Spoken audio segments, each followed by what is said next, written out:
ఒకసారి సాయంత్రం ఒకసారి పర్వాలేదన్నారు పెద్దవాళ్ళు. సావిట్లో ఒకసారి సందిట్లో ఒకసారి చలి కాగాలన్నారు చిన్నవాళ్ళు.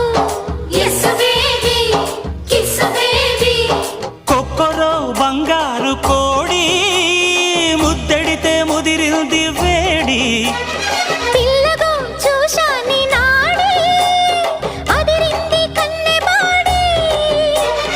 గుట్టుగా దోపిడి చెయ్యనా గుమ్మడి తాళలేను తీపి రాపిడి. నిన్నేమడగను ఎట్టాడగను ఒకసారి ఒడిలోకి రమ్మని.